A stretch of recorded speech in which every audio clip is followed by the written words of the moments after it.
Quand j'ai lancé mon activité de coach de sobriété, j'avais une idée très précise de mes clients. Des entrepreneurs, des cadres, des gens sous pression, des gens comme moi. Et au début, c'est exactement ce qui s'est passé. Puis j'ai commencé à recevoir des messages de profils que j'attendais pas du tout. Une commerciale, une infirmière, un retraité, un artisan, une prof.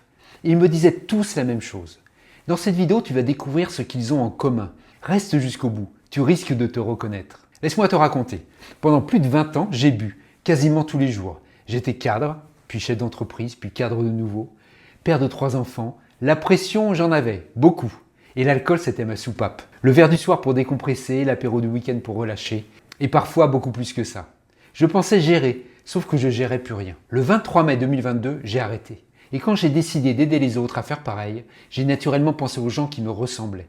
Des entrepreneurs et des cadres. Des gens qui réussissent à l'extérieur mais qui perdent le contrôle à l'intérieur.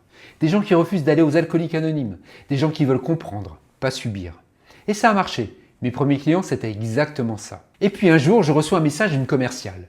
Elle, son truc, c'était les repas clients, les after-work, les séminaires. L'alcool, ça fait partie du job. Sauf que le soir, chez elle, elle continuait. Et à un moment, elle ne savait plus où était la limite. Et puis, il y a eu ce retraité aussi. Ancien cadre, plus de boulot depuis 2 ans. Mais le verre du soir, lui, il était toujours là. Et maintenant qu'il avait plus le stress du taf, il comprenait plus pourquoi il continuait. Une infirmière, le métier, les horaires, la charge. L'alcool, c'était sa façon de faire taire le bruit dans sa tête. Et puis, un artisan qui avait monté sa boîte. 60 heures par semaine. Le soir, fallait qu'il coupe. Il n'y avait que ça qui marchait. Et une prof, jamais un verre devant ses enfants. Mais une fois qu'ils étaient couchés, elle ouvrait une bouteille. Et c'était rarement un seul verre. Et à chaque fois, je me disais que c'était pas du tout ma cible. Et pourtant, ils avaient tous un point commun. Ils s'étaient pas reconnus dans mon métier, ni dans mon parcours exact. Ils s'étaient reconnus dans ma façon de parler de l'alcool. Sans jugement, sans morale, sans étiquette d'alcoolique. Juste la vérité sur ce qui se passe dans le cerveau. J'aide les gens à arrêter de boire. Mais je dis client, pas patient, parce que je ne suis pas médecin, je suis coach. Tu viens pas te faire soigner, tu viens comprendre et reprendre le contrôle. Et surtout, c'est discret. Pas de réunion où tu risques de croiser quelqu'un que tu connais. Pas de prière, pas de puissance supérieure comme aux alcooliques anonymes. Un accompagnement à distance, discret. Personne autour de toi n'a besoin de le savoir. Et surtout une méthode qui t'explique ce qui se passe dans ton cerveau. Pourquoi tu bois, comment ton cerveau s'est fait piéger et comment surtout en sortir naturellement.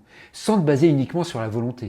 Parce que la volonté, on a tous essayé. Et on sait tous comment ça finit. Ça parle à beaucoup plus de monde que je croyais. T'as un problème avec l'alcool mais t'iras jamais aux alcooliques anonymes? À force d'accompagner des gens, j'ai compris un truc.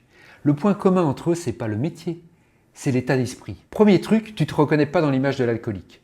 Tu sais que tu bois trop, mais le gars sale, pas rasé, qui titube dans la rue, c'est pas toi. Tu veux pas qu'on te colle cette étiquette. T'en as marre d'essayer à la volonté. T'as déjà essayé de réduire, de tenir une semaine, de ne pas boire le week-end. Et à chaque fois, tu replonges. Tu veux comprendre pourquoi. Pas juste forcer. Troisième truc, tu as besoin que ça reste discret. Les alcooliques anonymes, t'iras jamais. En parler à ton médecin, trop gênant. À ta famille, pas encore. Tu as besoin d'un espace où tu peux en parler sans que ça se sache. Quatrième truc, tu es quelqu'un qui assure dans la vie. Au boulot, tu gères. Les responsabilités, les deadlines, les galères. Mais il y a un truc que tu n'arrives pas à contrôler. Et ça te bouffe. Et le dernier truc, t'as pas envie d'attendre de toucher le fond. T'en es pas encore là.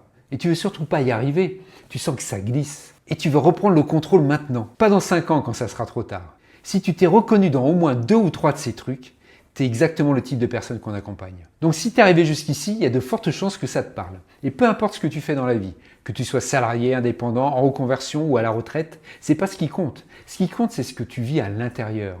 À l'extérieur, tu gères, tu assures. Les gens autour de toi, ils voient quelqu'un de solide. Mais toi, tu sais que le verre du soir, c'est devenu automatique. Tu sais que l'alcool te vole ton énergie, ton sommeil et ta clarté. Tu sais que de l'extérieur, tout va bien, mais que ça ne peut pas durer comme ça. Et si c'est ce que tu ressens en ce moment, tu es au bon endroit. Aujourd'hui, je ne suis plus tout seul. Nous sommes une équipe de 5 coachs que j'ai formés personnellement. Chacun d'eux a vécu ce que tu vis, et chacun s'en est libéré. On accompagne des profils très différents, mais tous avec le même état d'esprit. Donc si tu veux savoir si notre approche peut t'aider, il y a un lien dans la description. Tu réponds à quelques questions sur ta consommation d'alcool et on t'appelle pour voir si mon accompagnement peut t'aider. Cet appel est gratuit, confidentiel et sans jugement. J'aurais jamais imaginé accompagner une commerciale, une infirmière, un retraité. Je pensais parler qu'aux gens comme moi. Mais j'ai compris un truc. L'alcool, il s'en fout de ton diplôme, il s'en fout de ton salaire, il s'en fout de ton titre, il s'en fout de ta raison de boire. Stress, fatigue, ennui, fête, habitude, il s'adapte. Et ça touche tout le monde. Donc si tu te demandes si je peux vraiment t'aider, oui, si tu t'es reconnu. et si tu es prêt à investir du temps, de l'énergie et financièrement pour que ça change.